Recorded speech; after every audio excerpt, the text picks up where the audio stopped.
বহুতল বিপর্যয়, অল্পের জন্য বাসিন্দারা রক্ষা পেলেন। বাঘা যতীনের বিদ্যাসাগর কলোনিতে হঠাৎ ফেলে পড়ল নতুন বহুতল। মেকানিক্যাল স্ক্রু জ্যাক দিয়ে বহুতল সোজা করতে যাওয়ার সময় বিপত্তি, একদম সেই মুহূর্তের ছবি আপনাদের সামনে রেখেছি। সরাসরি চলে যাবো আমাদের সঙ্গে, আমাদের প্রতিনিধি ব্রতদীপ রয়েছে আমাদের সঙ্গে। ব্রতদীপ,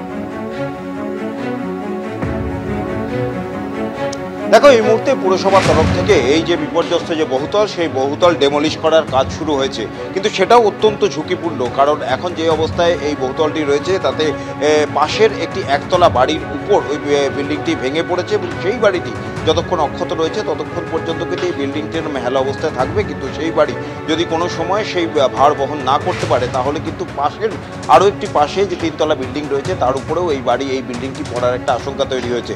তাই পুরসভার কর্মীরা অত্যন্ত তৎপরতার সঙ্গে এই বিষয়টি দেখছেন যাতে কোনোভাবে আশপাশের বাড়ি ক্ষতিগ্রস্ত না করে এই বিল্ডিংটিকে ডেমলিশ করা যায়। কিন্তু কেন এই পরিস্থিতি তৈরি হলো তোমায় জানিয়ে রাখি যে বিল্ডিংটি কয়েক বছর আগে থেকেই হেলে পড়া শুরু হয়েছিল এবং তারপর এই বিল্ডিংয়ের যে প্রমোটার তিনি হরিয়ানার একটি সংস্থার সঙ্গে কাজ করেন। একজন বাসিন্দার সঙ্গে কথা বলবো।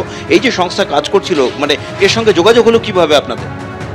ওনাদের গুগল থেকে ওনাদের নাম্বার জোগাড় করা হয়, তারপর ওনাদের সাথে আমাদের যোগাযোগ হয়। প্রমোটারে যোগাযোগ করেছিল না, প্রমোটার যোগাযোগ করেনি, আমরা সবাই মিলেই যোগাযোগ করেছি। আজকে এই ঘটনার পর তাদের সঙ্গে কোনোভাবে যোগাযোগ করা গেছে? তারা কিছু ওনারা এই জায়গা থেকে পালিয়েছে যারা কাজ করছিল, আর প্রমোটারের ফোন বন্ধ, ওনাকেও আমরা ট্রেস করতে পারছি না।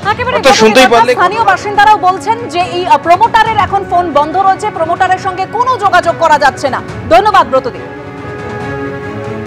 এই মুহূর্তে হাইড্রোলিক ল্যাডার নিয়ে আসা হয়েছে এবং পুরসভার যারা কর্মী তারা একেবারে 4 তলার যে একটি জানলা, সেই জানলা ভেঙে বিল্ডিংয়ের ভিতর ঢুকেছেন। কারণ এটাই এখন সব থেকে বড় চ্যালেঞ্জ যে বিল্ডিংটি ইতিমধ্যেই ভেঙে পাশের বাড়ির ওপর গিয়ে পড়েছে সেই বিল্ডিংটাকে ডেমলিশ করা হবে কিভাবে। কারণ অত্যন্ত ঘন জনবসতিপূর্ণ একটি এলাকা।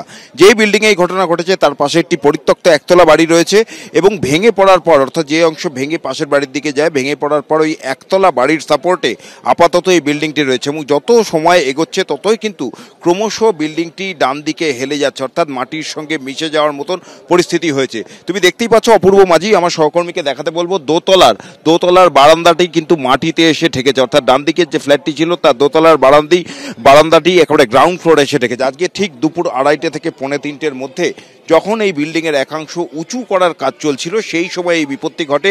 বিল্ডিংটি ভেঙে গিয়ে ডান দিকের বাড়ির ওপর পড়েছে এবং এখন সেই বিল্ডিং ডেমলিশ কিভাবে করা হবে সেটাই কিন্তু সব থেকে বড় চ্যালেঞ্জের বিষয়। তবে জানিয়ে রাখি যে এই যারা এই আবাসনের যারা বাসিন্দা তারা জানাচ্ছেন যে কেউ 22 লাখ, কেউ 24 লাখ কিংবা তার বেশি দিয়ে এখানে ফ্ল্যাট কিনেছিল এবং ফ্ল্যাট কেনার কয়েক মাসের মধ্যেই দেখা যায় বিল্ডিংটি বাঁ দিকে হেলে যাচ্ছে।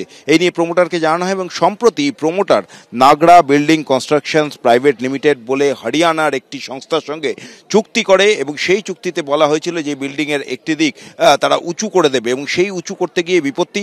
আমরা যেটা দেখলাম, মেকানিক্যাল স্ক্রু জ্যাক, অর্থাৎ যে স্ক্রু জ্যাকগুলি হেভি ডিউটি হাই লোডের গাড়িতে ব্যবহার হয়, সেই গাড়িকে উঁচু করার জন্য